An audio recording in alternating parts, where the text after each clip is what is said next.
Hello and welcome to another episode of Low Tech Health. Let ourselves translate expert knowledge. Today, say something nice to me Saturday, because I don't very much feel like Forgive My Foul Mouth Friday as much as I used to anymore, because, perhaps I'm a changed person.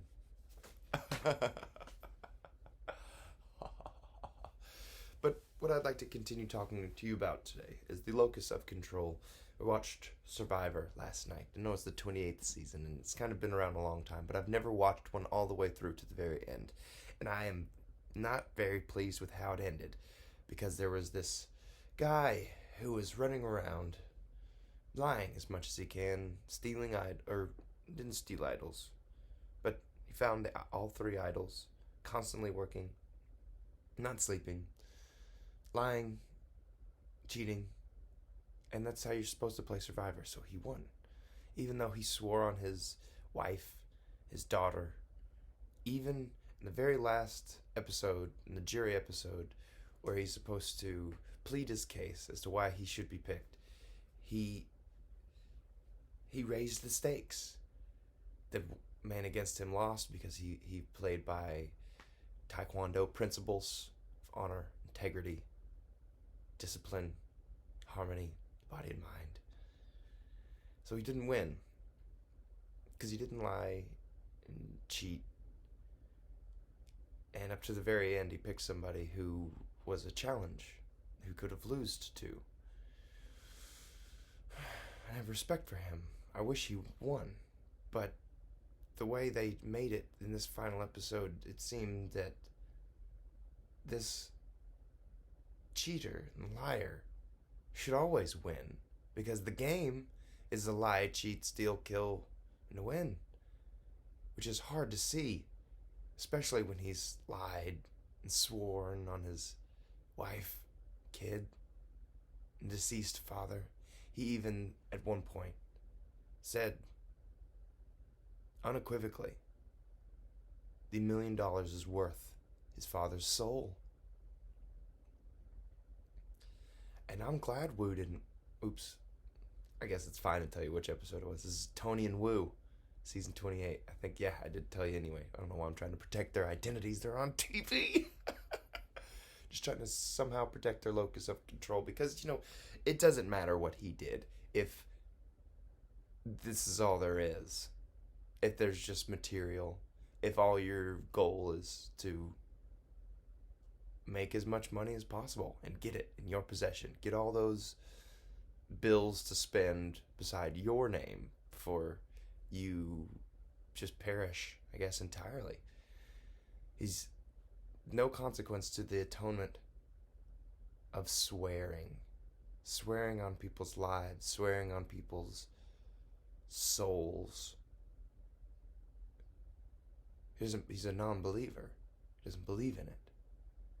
And that's harder to watch than Wu losing, even though Wu was much more deserving of a title, winner, and $1 million. But it's not worth the price of his father's soul.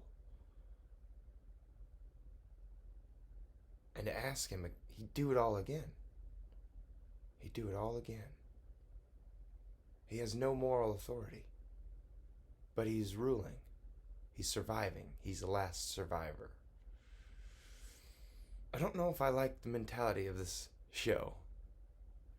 I like where you see where people turn, but I don't think we need to reward any more than we already do people who lie and steal, cheat, kill. And I know, he didn't kill anybody, and he didn't steal. But he does claim moral authority.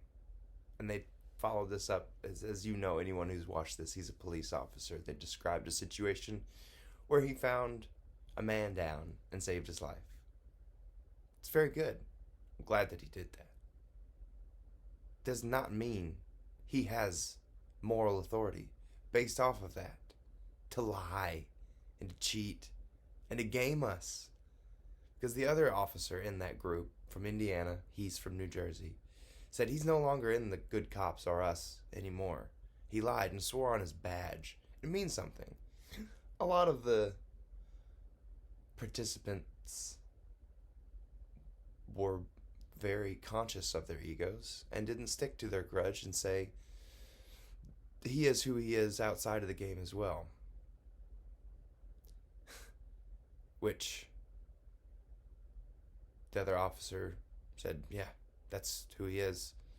And the officer out in the audience from New Jersey as well said, no, he made us proud. Lying. Cheating. Winning. Which is great. This is all there is. As far as your locus of control is concerned,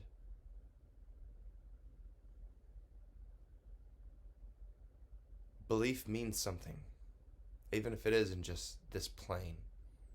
When people think less of you and believe less in you, but you still rule, you're a tyrant. You're not a leader. You're evil. And I hope one day you're not conditioned into just rewarding that evil in you. Thank you for listening. I hope it reached Tony of season 28 of Survivor. Gah! As far as health is concerned, all these guys lost about 20, 30 pounds, which caloric restriction is still one of the primary indicators of longevity. And they all looked great too, except one of them who lost some hair. Stress is a killer. It does not matter how much caloric restriction you undergo. If you are stressing constantly, you can still lose all those benefits. Thank you. Remember, don't stress. Love you guys. See you next week.